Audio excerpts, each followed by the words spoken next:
Excellent, and welcome to Truth in AI. I have somebody I've known for nearly 20 years now, all the way back to Voxeo stroke Tropo. RJ, how are you? Alan, doing very good. Thank you for having me today. And always we have Johnny on the line. Johnny, how are you? I'm excited. We got RJ on the show, who I heard about from Vinny Machichi from Strolled when he was telling me how helpful you've been to him. And as on a Sunday, we were comparing what we were eating for Sunday afternoon, and I just heard some amazing things about him and how bright and smart and helpful and just all around brilliant. So it's excited to have another rock star. You've been bringing quite a few of them lately, Alan. So I don't know how you got around all these brilliant guys. It's time. You must have paid everybody off like years ago. I don't know what you did, but you keep bringing rock stars or tech stars on the show, and I'm just excited to be here. I think he has a little bit of magic in in there that kind of helps pull the right people together and kicks the right spark. So one of the things that you said, RJ, that I thought, of course, I agreed with, is you've been in voice AI for like 20 odd years.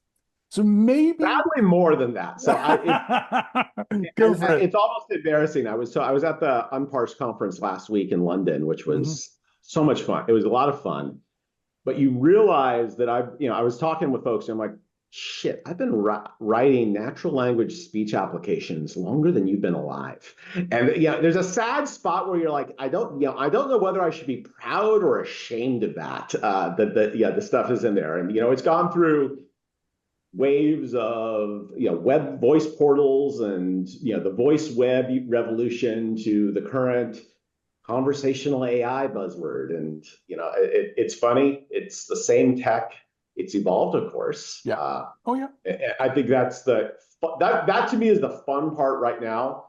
I actually left this world. I about 2015 said, screw this. I am not going to do any more voice shit. I'm not going to do any more conversational shit. I've got 20 years in this. I do not want to spend my whole life doing voice. Yeah. And I got sucked back in a couple of years ago. Actually, it was your conference. I'm going to have to give you at least half the blame of it up at CAD in Portugal. And I was like, I'll take a drive up there. And I was like, shit, I got sucked right in and got pulled right. It's like the family. It's like the family. Once you you think you're out, but just when you're out, they pull you right back in. I feel that way at buffets. I don't want to go to buffets anymore.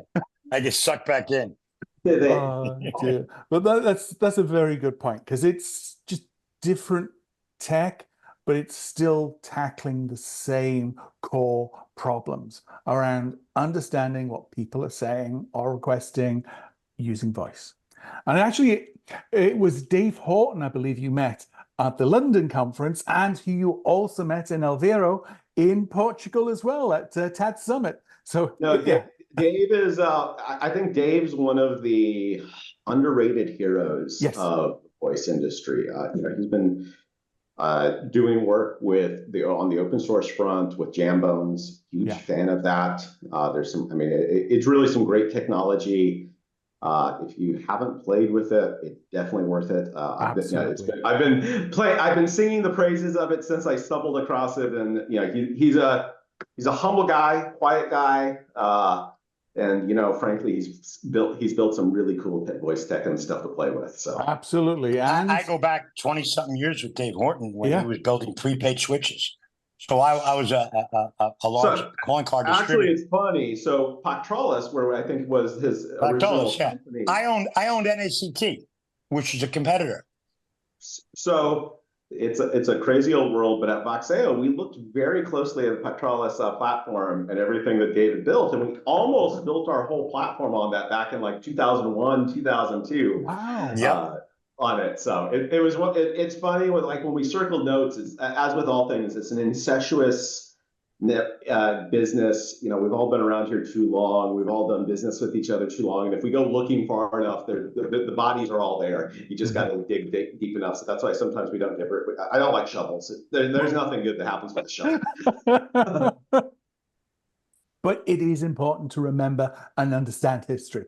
I think that's one of the biggest problems. Many sort of aspects within telecoms is just not remembering what happened in the past and bringing that learning to ensure you don't repeat the mistakes of the past. But anyway, let's look at, so we can go back in history, but actually let's start in today. So you founded a company. Maybe you could provide a little bit of introduction around what you're doing there. Sure. So I've recently decided to go ahead and start my own company. Someone called that insanity. Some would call it, dang it, time to finally do it. Just a little bit of history, as we already pointed out, I've been doing voice AI longer than I ever should have. I was the co-founder and CTO of a company called Voxeo. Yep. Did the whole Tropo game, swore it off.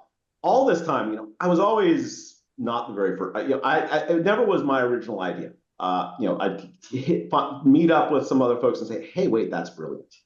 And I always struggle with this of like, okay, do I really want to start something, or do I have an idea that's worth starting? Mm-hmm. And went through a couple cycles. Almost did it 2 years ago when I stumbled across LLMs, because it was the first time I had stumbled into an idea of wait a second, there's something cool here. And ended up, took a side path of going through Plum Voice, which was a great adventure. Actually, it was a great opportunity to be able to build something very fast and get a very quick cycle. But as I finished that up, I was like, you know what? I've been doing this for other people for so long. Mm-hmm. Why don't I go ahead and pull some of the team together and let's build it from scratch our own way? And that's been an adventure. I'll say that depending on the days, it's either absolutely terrifying.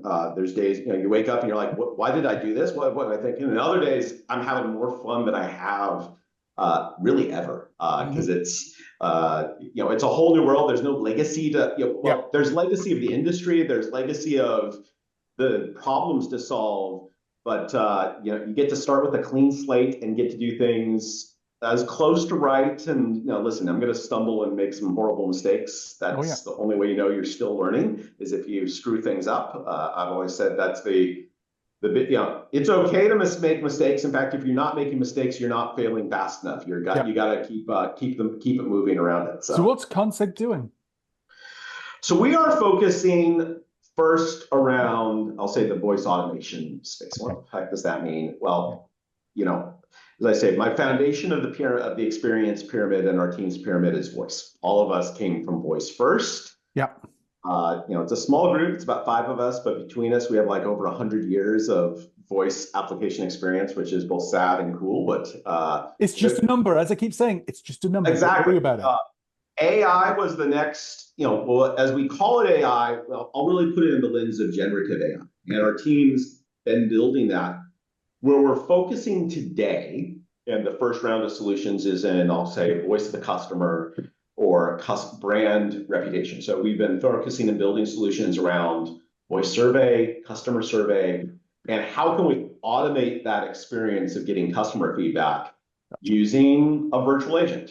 And the part that's, where the application and where we're deploying it today is people have been getting feedback and, giving you guys scores, 0 to 10, was it a good experience? Well, now with leveraging generative AI, we actually can deploy it and have it ask follow-up questions. Thankfully, things like deepgram and speech recognition engines have gotten good enough that we can actually take long-form responses and analyze and come into the deeper meaning of it, and not just get back a 0 to 10 score around. So. Perfect. No, I understand. Now, one of the challenges in this space at the moment is, it's moving very fast. And there's some really big players out there that if they stake a claim to a particular segment of the market, you're screwed. So how are you managing that problem? So the one thing I've told my team is only thing you can assume is that whatever we pick is wrong. And it doesn't matter what technology we build it off, we're going to do the wrong thing. So the team's really, I've always said, let's prioritize flexibility in the tech stack over any specific building block on the tech stack. You're right. The pace of change is insane. And I actually say at Plum, the first thing we started going through this like brainstorming stage of saying what we were going to build. And actually I had to put a hard stop of it because there was too many shiny objects. Every week, something new would come out that like ended what was relevant last week. Well, that's bullshit. Yeah. These are just new ideas. Exactly. And the ideas pays. Execution is king. Yes. And what we put in a process was, all right, close our eyes, don't look at anything for 6 weeks, just build. And after the 6 weeks, go do 2 weeks of cleanup, and then pop your head and see what you did right and what you did wrong. Yeah. And nobody was allowed to look at the new shiny objects in that building window because it was too easy to get distracted. You go in, there's always cool new stuff. Well, you know what? Doing is better than looking. And let's make some bets. It's okay. We're going to bet wrong. I know that, but that's cool. And that, like I said, a lot of people feel like like I said, at the conference, I had a lot of people ask me, aren't you afraid of like Microsoft coming in and making what you're building irrelevant? No, I'm not. I think that actually can validate that, wait, I made the right bet. And I don't, maybe I've gotten enough years where I used to get attached to my code and my projects of like, they were my babies and, you invest in it. Well, you know what? No, if someone else can solve it and they can do it cheaper and more efficiently, there's enough problems in the world to go solve. Exactly. And take that as a solved problem and go move to the next unsolved problem. And if you don't know enough, if you can't find an unsolved problem, you're not looking very hard. Exactly. Because I think that's what reminds me a lot of, we already mentioned Dave Horton, where he's focused on, building out all his experience in creating basically a voice platform. And now it's like a cookie cutter. You're a CX provider like Cognigy, and you want to add voice because your voice AI has made things a lot more automated and programmable. Here's his voice. Absolutely. And it works. And then you can integrate it with all your processes. And he's just going. And actually, that's exactly the way I've looked at Jambones as a platform. Is it becomes and that really is the core of the way Dave has built it. Yes, was he's built it to be very adaptable. So yes, I don't have to make a bet on Microsoft having the best text to speech or speech recognition or DeepGram. It actually is the adapter, and it's the universal adapter that lets me plug in whoever is the best solution of the day, and it's going to change. Yep. Who's got the best price performance, who's got the best latency, whoever's got the best accuracy, whatever one I need to optimize for, you plug it out and change it. And you know what? When it changes in 6 months, because there'll be a new leader and a new surprise, you know what? Let's shift, we can shift to that pretty easily. And I can focus on my problem domain, which is the interface, the UX, the integration into the different backend systems, which frankly, those are the unsexy, terrible, miserable dinosaur backends. But I love that. We have an internal Peter problems, pain in the ass problems. So internally, we have a internal joke that we love dinosaur backends. Is kind of the internal we go through it. And so let's just say with the introduction of Gen AI, there's been a lot of hilarious imagery put together around, as we said, shovel your own dinosaur shit, clean it up, go through it. There's value to be made there. So exactly. I think that's a very good point in terms of why Consig. Now, is it Consig AI or do you just say Consig? I go with, I've got the AI domain. At some point, I'll try and get myself the .com around it. I just go with Consig. Perfect. Yeah, that's what I was saying. But you always think, oh, damn, should I mention the AI? No, just Consig. I think that's best. At the end of the day, AI is a tool. It's a powerful tool, but it's still just a tool. And problems are really what we're focused on. Cool. So thinking back to your time, with Voxeo, Tropo, into Aspect, what are some of the learnings from there that you're applying today? So that's interesting. I could take this kind of two ways. There's the technology side, and then there's the people side. Well, people, please. Yeah, always people first. So what I'll actually say is about the people side is it's funny. No matter what business you're in, it's actually funny how much it all boils down to people being the problem. And I kid you not. So, I spent some time, I was a member of, I'll call it the CEO group therapy group. So, it would be 8 of us from different industries get together once a month. And it was half bitch session, half problem solving session. And, people would, you would bring what's the challenge of your business? What's going on? Yeah. And it was a peer group. So, I'm coming from the technology. I was sort of the geeky guy, but there was a roofing contractor, a plumbing supply, a catering company. I mean, it was a really diverse, it was a great session. And you sit here and say, what the heck do these completely different businesses have to do with each other? And my learning out of this is it actually was all just about people. Yeah. Because really, when you boil down, I'd come in with this strategic plan about, we're trying to do this partnering with this other company and this isn't working. And, they don't get the tech. They just don't get the tech. At the end of the day, it was people. And then the next guy would come in here and we're trying to figure out growth. And it was all ultimately came down to the people. And I actually say that's the universal business problem of everything. Is when you boil it down to it is how to keep your employees happy, how to keep your customers happy. And all of that is a proxy for relationships. Yes. And if you can build healthy relationships with your team, with your partners, with your customers, it's going to work out. Yeah. You have toxic environments. If you have places where you don't have trust. Yes. And that is actually my biggest element is, my takeaway from whatever the industry is, whether it's computer vision, whether it's Voxeo, you got to have people you can trust, and and people need to trust you. And exactly. That is really what it comes down to more than anything is trust. Exactly. Yeah. And we can see that as a common theme, given all the spam, all the robocalling. People don't trust their telco. People don't trust the people. Well, wait till so open us up into AI and all the chances for hallucination and making shit up that we now come into. Trust is even more critical than anything. So exactly, because it's that sort of 90-10 problem. It's like, oh no, we don't stock that item. It's like, well, I was ordering it yesterday. You don't stock it anymore. Is it not in stock? We don't stock this item. The engine has just decided we don't have it today.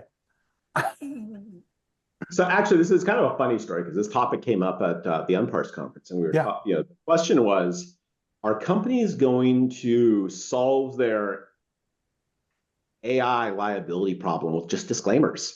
And you're already starting to see this, that there's some companies saying, well, you can't trust the bot. And actually, Air Canada, I think it was, can't absolutely quote me, I'm 90% sure it was them. They actually had a recent situation where they had deployed a chat bot to handle the customer front end and handle it.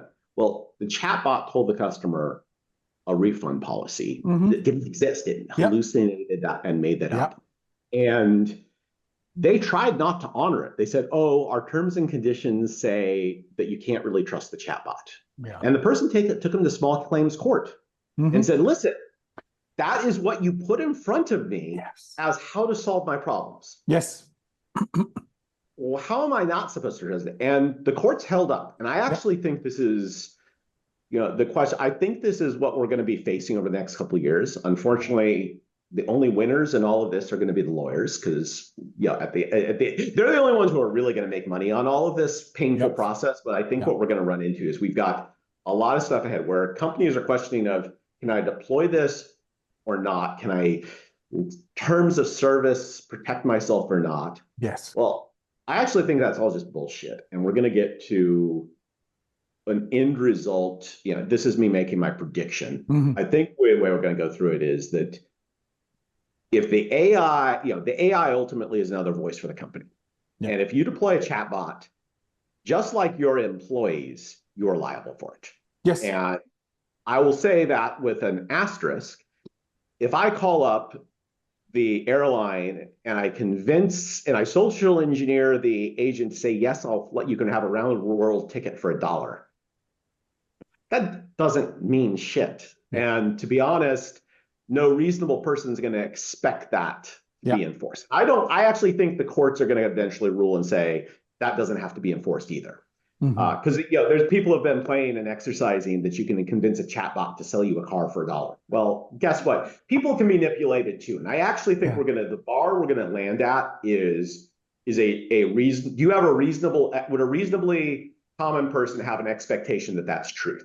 Exactly. And this is the refund policy, and you can have your flight is canceled and it's $100 to change your ticket. Well, a random reasonable person is going to assume that's truth. You can have a freebie ticket to around the world for $1 in first class. No. And I think that's where we're going to land. I think it's going to be a lot of court cases to get there. But guess what? Humans are the same. People in contact center, you think about, well, what people are making a big fuss of AI. Well, guess what? Humans do the same thing. Exactly. You have to train them. You have to walk them through it. They make terrible mistakes. Some of them have to be fired. Yes. Along the way, it's no difference. And I think we're going to end up with that same level of expectation on that, but I think it's going to be a painful and a lawyer expensive 5 years while that becomes. Yeah, because one of the solutions is to give it the documentation. So it's it's not just the LLM, but it's actually gone through and understand the documentation. Now, what I see today is it makes the responses very boring. It's like going through an FAQ, and the brand goes, well, I prefer the more human responses from the LLM. So this is one of those pieces from a technology place. I don't think we've got it right yet. Yeah, and absolutely. As an industry, we have this tough challenges. We've taken generative AI, and I'm going to use that as the bucket for we've taken all these LLMs, and people are trying to cram the LLM as a round peg into a square hole. Okay. People are trying to stick it in the directed dialogue flowchart of yesterday, and it doesn't fit. Yeah. The problem is we don't actually know what does fit yet. And that's the part that to me is very exciting, because we haven't come up with the paradigm that makes sense. Yes. And the geek in me loves that, because there's discovery to be done there. Yeah. People have been exploring the concepts. I mean, this will get geeky out a little bit, but some people have been trying to apply state charts into dialogue design. And it actually works. The math is there. It holds out. You can build a state machine that describes everything. Oh, yeah. My only problem I've had with this is it actually gets so complicated that no mere mortal can ever understand it. Exactly. And I don't think that's the right paradigm. My hypothesis of paradigms is that it's going to be fuzzy rules. And what does that mean? Well, people learn through rules. Yeah. And it ultimately is a cost. Yep. Right and wrong, we have some golden rules that as humans are almost universal, regardless of I agree. Yeah. your religion, where you grew up in the country, where in the world, thou shall not kill. That's pretty simple. Yep. Black and white. Yeah. That rule, there's fun, there's edge cases. Yep. And as humans, we question ourselves, we test ourselves on whether it's okay to break those rules. Now, let's take it to something much lower stakes, swearing. Yeah. Generally, swearing, you say not in a professional environment, maybe with your friends. Yeah. Well, all depends, and there's a cost and benefit, and context is king around this. And I actually think the paradigm I think we're going to end up with is expressing rules to, we can call it AI, we can call it the platform, whatever it is, automation platform. And rules has a set of costs, it might, of failure, of breaking it. Yep. And decision we do is, can we accomplish our task with breaking the least expensive rules? Almost sort of a least cost algorithm. Yeah. But sometimes you want to break the rules. And I kind of summed it out as like, bad people almost always break the rules. They don't care about what the rules are. And, those are the people you lock up in jail because they're not a threat to society. Good people follow the rules, but great people know when to break the rules. And that's a tough line. I don't think technology is there yet, but understanding when to break the rules is actually what makes a great customer experience. Yeah. Yeah, because brand experience. And I think that we're going to have to figure out and crack that nut. And no, don't get me wrong. I don't think anyone's got it yet. No, no. Certainly. But I feel this is that spot where I do feel there is something there, and figure that out. That there's a. Oh yeah, because I sort of look at this as it's like a least cost routing, but it's actually a cost optimum writing that's context dependent. Yes, depending on the situation. Yep. It might cost you if I'm sitting here and I'm talking to my mom, I might not want to swear because the paddling I'm going to get from my mom of swearing that's not good. If I'm in front of my best friend breaking the swearing rule, that's not inexpensive. That actually gains me points. And that's expected. Exactly.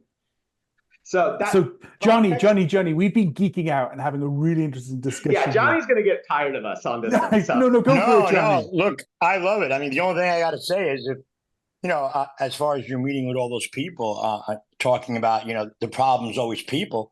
Well, if AI replaces people, then we have no problem. Well, I would disagree. Right? It's just a new set of problems. I think AI replaces everybody. We're done. No, will not. The stuff that I read and listen to. You listen to Wall Street. You listen to, the places that they have no concept of what AI is. Yeah. None, zero. The public markets, Wall Street, no idea. No, and that's as an industry, we're doing our best to bamboozle everybody into not understanding AI because if you don't understand it exactly, that there's money to be made, there's people. Oh, absolutely. And I mean, you calling it just a tool could get you shot. It is. Well, I'm gonna hope it is. Yeah, but you can't tell it to other people. You can't tell people who are raising millions of dollars. It's just a tool. It doesn't work. I think it's you got to, but yeah, no, it pisses people off because people will try and sell it as the solution to everything. And trust me, it's a powerful piece. It has changed. I have to give Microsoft credit, frankly, the last couple of years because they have doubled down on this. And actually, my meta piece about what's happening with AI is we are actually, as humanity, going through an interesting transition right now. For as long as all of us have used computers, we have lived under the world that computers might not do what we want them to do, but they do what they're told. And they follow the rules. And maybe someone made a bug and just gave it wrong rules. But someone can always come in and do a root cause analysis, can come back and describe what went wrong. Yeah. And over the last several years, and this is kind of the first thing I learned when I left voice and went into the world of computer vision, was with neural networks, we no longer understand what went wrong or what went right. That's it. You got the transformer model, you got this bit in the middle that you can't touch. So people like to call it a non-deterministic, that it's non-deterministic computing. We'll go through it. I actually disagree with that. I just believe non-determinism is a great label to put on something that you don't understand.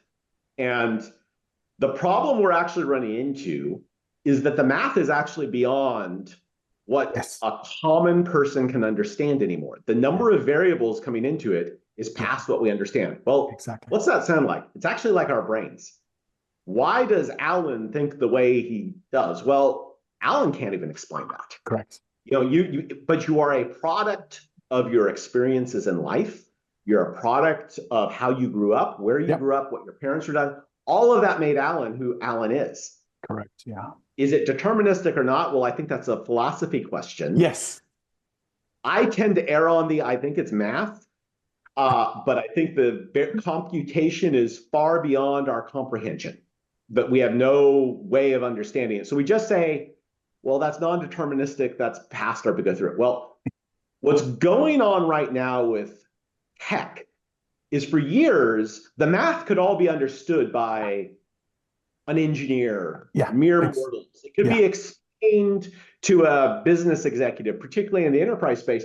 This is what happened. Yeah. Well, can't anymore. Correct. The machine has gotten past our ability to comprehend it, and that's scary. Yeah. Yeah. That is actually fundamentally a scary proposition. Yeah. We can measure its success, we can measure how accurate it is, but we can't always measure why.